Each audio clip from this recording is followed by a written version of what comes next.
Hi, everyone. Welcome to the Fashion Experiment. It's Dr. Bridget, your professor of all things fashion. And for today's video, I'm going to discuss consumer trends. So for the last few videos I've shared with you, I've focused on trends for spring, summer 2022. But I want to take a step back and offer you a big picture forecast of what is going on in the fashion, retail, apparel industry and where we're going. And it all starts with the customer, because businesses don't make money by themselves. We need consumers to come patronize our businesses and be repeat customers and then become loyal customers. And we know the whole entire world experienced the pandemic, and we're still in it. It's becoming an endemic. It's going to be part of our lives moving forward. And I'm going to share with you how this has impacted different consumer groups. All right. So we're going to take a look at the 2022 future consumer. And remember that all the trend and forecasting data that I share with you comes from WGSN. They are one of the largest, I believe they are the largest forecasting company. And they don't just forecast apparel. All the information they forecast affects many industries. Okay, so from the automobile industry, cosmetics, interior design, even yeah, that's off the top of my brain. Those are good industries right there. We'll stick with those. But just, recognize like even perishable items as far as the packaging for the food and snacks and beverages, that we consume. Like trend forecasting affects so many industries, and things that we touch on a daily basis are impacted by trends and forecasts. And again, understanding your customer is key. All right. You must know how your customer is existing in their environment to know what needs they have and to understand their desires, to then connect your product, to their lives, or your service to their lives. It's extremely important to have a good understanding of your customer and what's going on in the industry, that your product, your service exists in. Okay, so we're going to take a look at the consumer insights and forecasts that have been presented by WGSN. And so much of what I researched really does focus on how, the world, you and I in the United States and other countries all across the globe have been affected by a pandemic, and how drastic an impact it has, taken on our lives. People have experienced so much loss. Could be, the loss of a job and their income, the loss of loved ones, the loss of their lives as they knew it. For many people, they have not been able to recover from that. And, what does that look like? What does that look like today? How is it impacting people? And again, how is it going to impact our industry? Okay. And how we meet the needs of these new kinds of consumers with new needs and new desires. All right. So it's a different world. And most of what is being forecasted focuses on individuals wanting to capture more of a human connection, and at the same time continue to use technology to enhance their lives and make it easier. So it's like, to me, when I thought about it, it's kind of like two extremes, wanting to be connected to people, like that physical interaction, that engagement that we lost for so long. But then at the same time, like, hey, I don't want to give up all the new things, new things that have come into our lives that have made our lives easier, being able to go to my phone and order my groceries, get them delivered directly to my house. Like every grocery store offers that now, being able to, use DoorDash and get a meal delivered and so on. Those are the two major trends that are going to persist, into 2022 and beyond, and how that's what it's really going to look like as it continues to evolve. It's not going to stop where it is. Okay, so that's what we're going to take a look at, and then we're going to wrap up with highlighting the 3 specific consumer groups that WGSN has created, profiles that they created for these consumers. Excuse me. So this background information kind of touches on what I said, so I'm not going to spend a bunch of time here, but the standout quote, 2020 has been heralded as the dawn of the connected decade. Like, if you didn't want to use technology, you had to use technology to exist in 2020, right? Your kids, or even yourself, if you're in school, you had to go home and you had to be 100% virtual, like, and no choice about it. Work from home, school from home, eat from home, your whole life from home for so many of us, the connected decade. So that is what we've seen, we've experienced in the industry, where businesses showed up to meet the needs of the customers, and where customers experienced it, whether they wanted to or not. That's where we were and where we will continue to progress in. And, it will continue to evolve. And there's more I could say, but I'm going to save it. Okay. So that's what this slide is all about.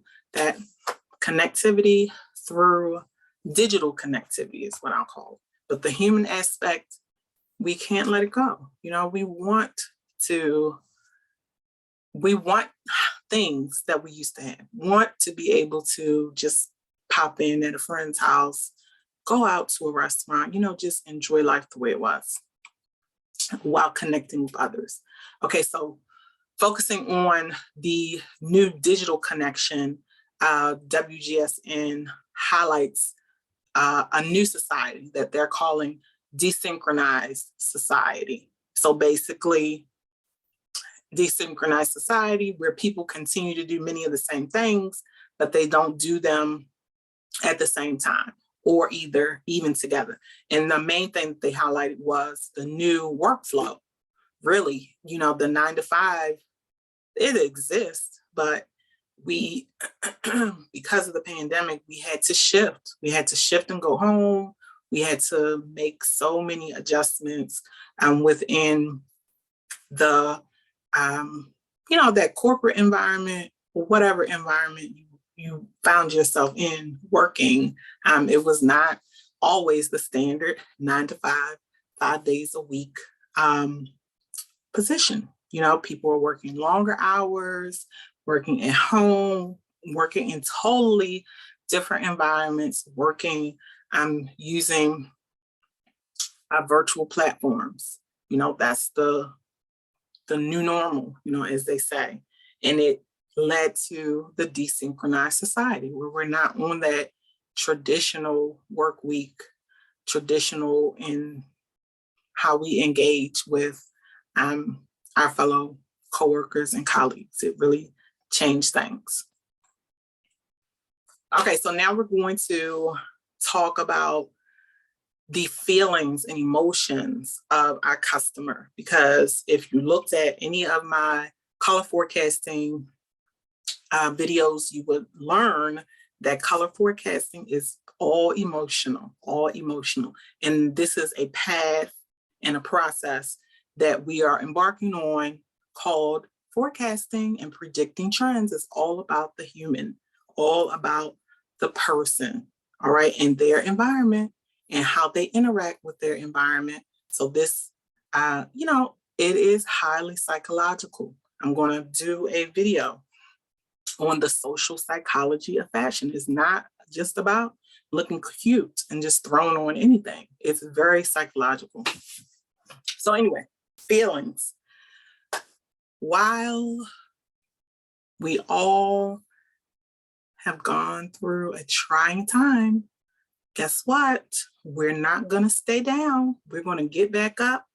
And that's just what WGSN predicted. There's going to be, or has been, and still continues to be, a large group of consumers who say, I'm resilient. I'm not going to cry. I'm not going to stay down.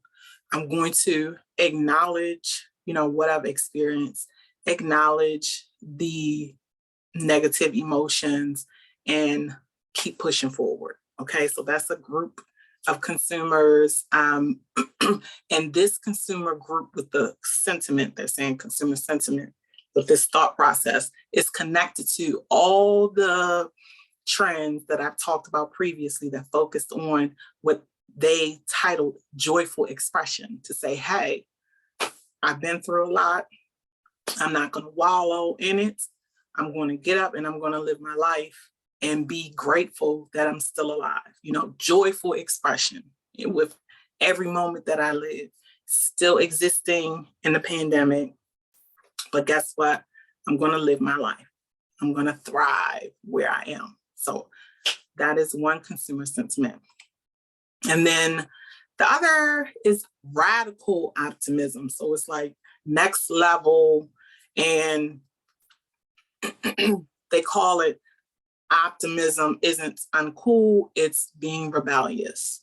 It's really like the next level, what I just said, to say, I'm just gonna keep on being amazing, right? Keep on living my life, even through coronavirus and where we are with the pandemic, even, where you are career-wise, or your family, your friends, where you're living might not be everything you want it to be, but you're going to have an attitude of radical optimism. Going to have an attitude of radical optimism. So your surroundings might not be what you want it to be, but you're going to maintain that happy, upbeat, optimistic attitude. And that's amazing. That's wonderful.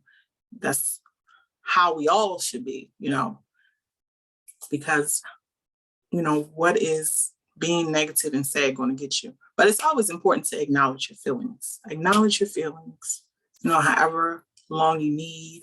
If you need someone to help you do that, to process your feelings, that's absolutely important, because mental health is just as important as our physical health. We want to be a whole, healthy individual. But I like this consumer sentiment because it's saying, have an attitude of joyfulness and optimism, even if you don't feel it. You control what you want to project into the world. You control that. You can make up in your mind, even though I'm sad, even though I'm depressed, I'm going to choose and try my best to be optimistic.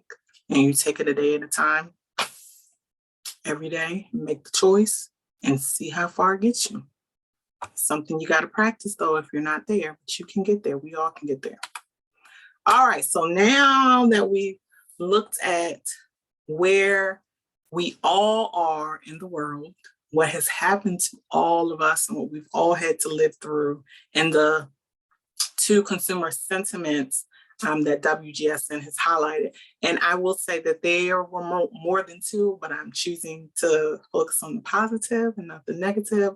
The other sentiments are going to come through with this one. I'm going to now introduce the three consumer profiles, okay, that they develop now. And remember, forecasting and predicting fashions, predicting trends in different industries, cosmetics, automobile, interior design, wherever your product can change, starts with the customer. So that's the whole purpose of gaining an insight on your consumer. It's absolutely necessary, essential, okay? You must know who your customer is.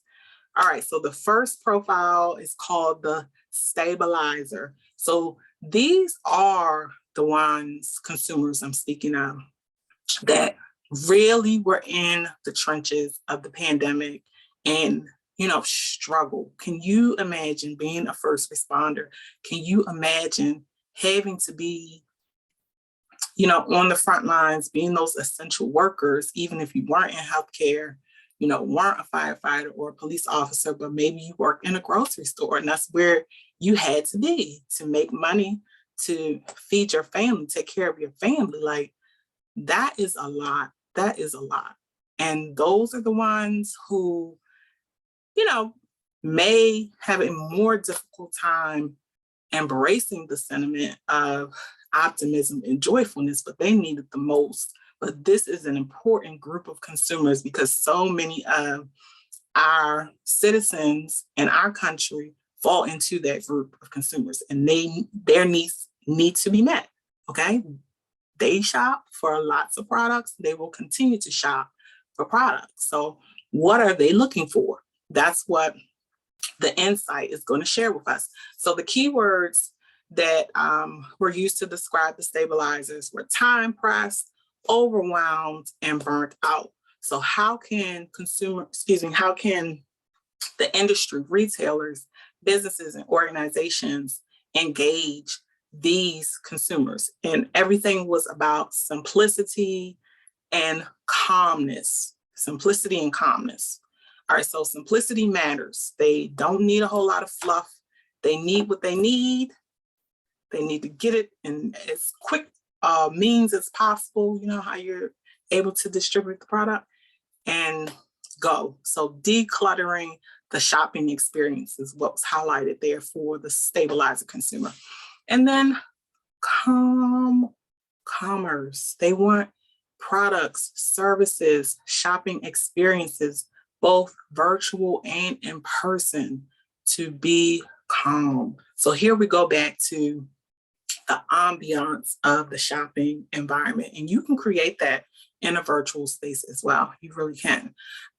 But in our traditional environments, we use music in retail establishments. Some retail establishments also diffuse scents into the air. So calming scents like lavender, vanilla. Of course, you want to have knowledgeable, respectful, helpful salespeople. And again, with the commerce, you can also couple that with simplicity to make it an easy and a simple, cash out at the cash wrap. All right. And then finally, another way to engage was presented as unified commerce. So, and it really is about just continuing to make things seamless. What is also referred to as omnichannel, where everything is interconnected. So the physical store, your mobile app, your website, even if you have something on social media that your customer can click into, making it all seamless. So if I order something online, I'm able to come into the store and return it. I can use the app and do in-store pickup, or they call them pull-up pickup, park in the drive parking lot and pick it up. Like, everything is just making their lives simple and maintaining calmness so that you don't add to the stress that they already have in their lives. And that's what it's all about for the stabilizer consumer. And it really makes sense, right?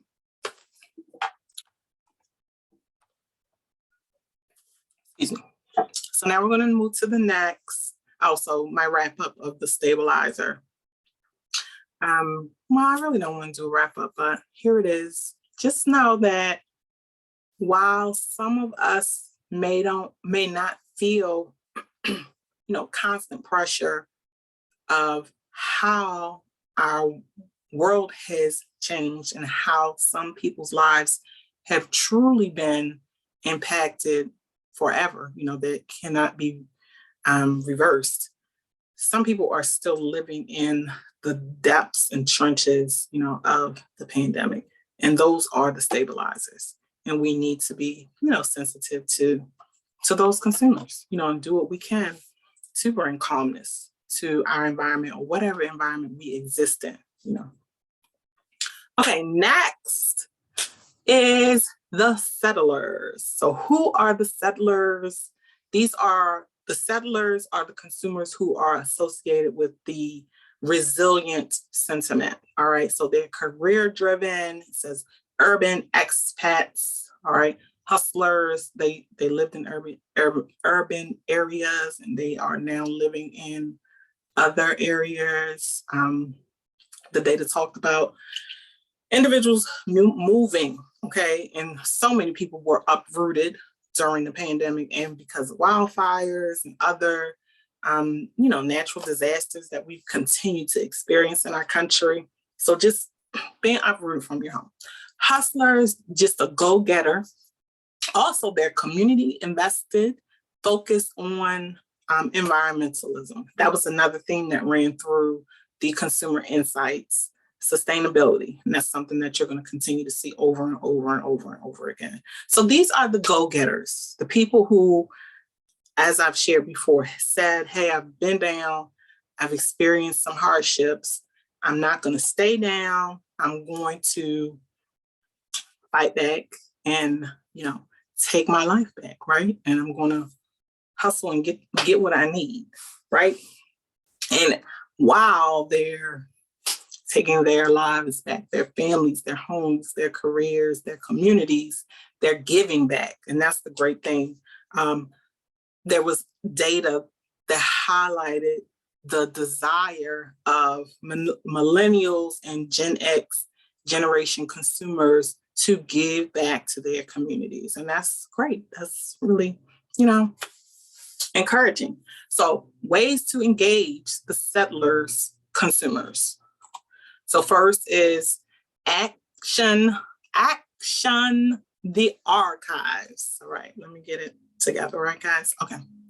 The resale industry shows no signs of slowing down. Settlers will continue to drive the marketplace. So the resale industry, people who like to do thrift shopping for vintage goods, and that could be apparel, could be furniture, but just the resale market. Okay. And again, it is a huge industry, both physically on the ground in stores and online. ThredUp is one that I've shopped with and, exchanged clothing with, but there are several, there are many, many, many.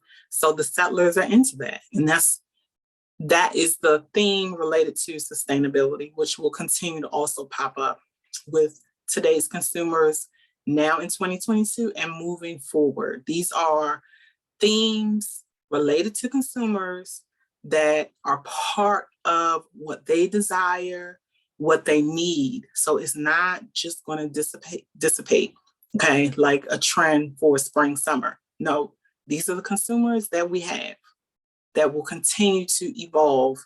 But what they want now, they will want next year and the year after and the year after. So these are areas where businesses can really find a niche and, make some money. And at the same time, meet the needs of consumers. All right, so the next way to engage with the settlers is through being localized. They want to patronize local businesses. And I've seen a big drive for the industry to highlight local businesses, Black-owned businesses, or minority-owned businesses. I've seen a real big push to bring the small business to the forefront. And that's something that this consumer group wants to support and is supporting, which again is a great thing. It's very encouraging. That's what we need. Joy, joy, joy, joy. And then the last point about the settlers, they might be migrating out of the delivery radius because they used to be in urban areas. So the happening part of town in the major city that they lived in, now they live on the outskirts, say not even could be suburban areas, but even farther out, rural areas. All right. So you have to make sure you stay connected with the settler and give them a reason to want to venture, back into the city, because things are different. So give them a reason. All right, and then the last consumer group is all about joy. The new optimist. This is the consumer who has an attitude of optimism. So it doesn't matter what their environment looks like, what they see. They're going to maintain a positive attitude. So, hey, I know what it is. I see what it is and what it has been. But guess what? It's not going to be this way forever. I'm going to maintain a positive attitude. All right. So keywords for the optimist: adventurous, joyous, self-assured. They're highly social, on the go, pack mentality. They want connectivity. All right. This consumer group is like, I'm tired of being cooped up in the house. I'm tired of virtual everything. I want to interact with my world. All right. And bring some joy to it. All right. So make sure you stay safe though, right? While you're doing that. And the great thing about this group of consumers is it includes both young and old consumers. It's just like I said, the consumer group who's like, I don't want to be in the house anymore. I don't want to be online anymore. I'm happy. I got my mind together. I got getting my body together, got it together. I want to go out and live. I want to live. So ways that businesses can engage with the new optimists include, and this consumer group also connects to technology. So being out, interacting, but also not forgetting about all the advancements that we've had as far as consumerism with technology. So it's like, don't forget about that. Bring it on. I can interact and engage and use technology to make it better. So the first one is living in live stream. So this was a trend that I've seen, but when I researched it and read the research, it was really, again, exciting to see that so many brands are live streaming this new shopping experience. I'll call it. Live stream shopping. Okay. So you can be on a website and this image kind of captures it a little bit, scrolling around on the website, and the chat bot typically is what pops up on the websites that offer an opportunity for you to engage with somebody live, but you type it in. But now you can engage with a real live person, kind of like FaceTime, while you're shopping online. And I mean, it's different variations of this live stream. It could be live, when you go live on Facebook, or you can do something live on Instagram. So this is basically that, but it's for the purpose of shopping, for consumers to engage with businesses and retailers to reach out to consumers who don't want to just have that flat virtual experience, but a really immersive experience, even though it's virtual. And it's something that is absolutely going to continue to progress and grow and, become one of the standard features, just like we now have, the on-demand shopping and order pickup and delivery. All right, so the next one, virtual reality shopping, from hype to convenience. So again, using technology to bring the human aspect back into our lives, but on another level, in another space and place, right? So the images, again, you see the two young ladies have on the VR headsets, and you can imagine that as they were walking around the store, they would see little bubbles, like in the center image, with information about the products in the store and things that you could actually interact with as the young lady has her hand up, like she's pressing something because she sees something virtually that she can actually interact and engage with. So this is not new by any means, but we see that it's continuing to grow and expand.